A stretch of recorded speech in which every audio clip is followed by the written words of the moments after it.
Assalamualaikum warahmatullahi wabarakatuh. Sahabat family sukses yang beriman, pernahkah Anda mendengar kata al-maut dalam Islam? Lantas bagaimana bisa al-maut membuat para malaikat pingsan hingga 1000 tahun lamanya?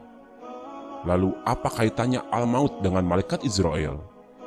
Simak ulasannya dalam video ini baik-baik hanya di channel Asri Channel.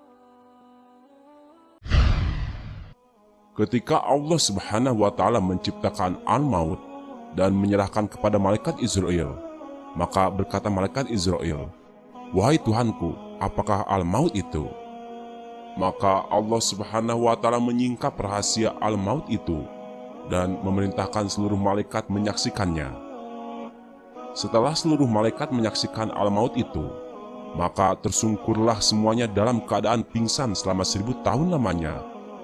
Dan setelah para malaikat itu sadar kembali, bertanyalah mereka, "Ya Tuhan kami, adakah makhluk yang lebih besar dari ini?" Kemudian Allah Subhanahu wa Ta'ala berfirman, "Akulah yang menciptakannya, dan akulah yang agung daripadanya.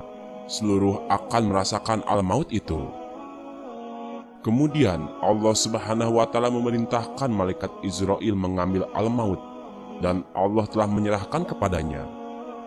Walau bagaimanapun, malaikat Israel khawatir jika tidak berdaya untuk mengambilnya, sedangkan al-maut lebih agung daripadanya. Kemudian Allah Subhanahu wa Ta'ala memberikannya kekuatan, sehingga al-maut itu menetap di tangannya. Allah Subhanahu wa Ta'ala berfirman dalam surat Al-Jumu'ah ayat 8, "Katakanlah, sesungguhnya kematian yang kamu lari daripadanya, ia pasti menemui kamu, kemudian kamu akan dikembalikan kepada Allah yang mengetahui yang gaib dan yang nyata, lalu Dia beritakan kepadamu apa yang telah kamu kerjakan." Disebutkan pula setelah seluruh makhluk hidup sudah dicabut nyawanya pada hari kiamat kelak, dan yang tersisa tinggal malaikat Israel. Lalu Allah Subhanahu wa Ta'ala menyuruhnya untuk mencabut nyawanya sendiri.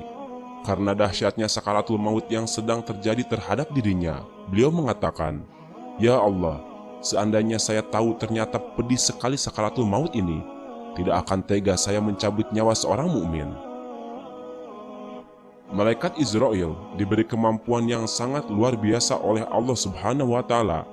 Dari barat hingga timur dapat dijangkau dengan mudah, seperti seseorang yang sedang menghadap sebuah meja makan yang dipenuhi dengan berbagai makanan yang siap untuk dimakan.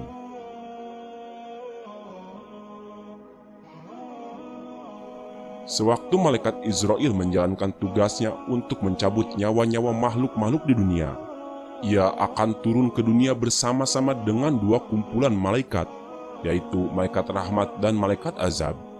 Sedangkan untuk mengetahui di mana seseorang akan menemui ajalnya, itu adalah tugas dari malaikat arham.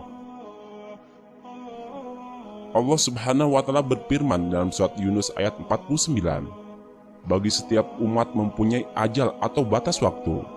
Apabila ajalnya tiba, mereka tidak dapat meminta penundaan atau percepatan sesaat.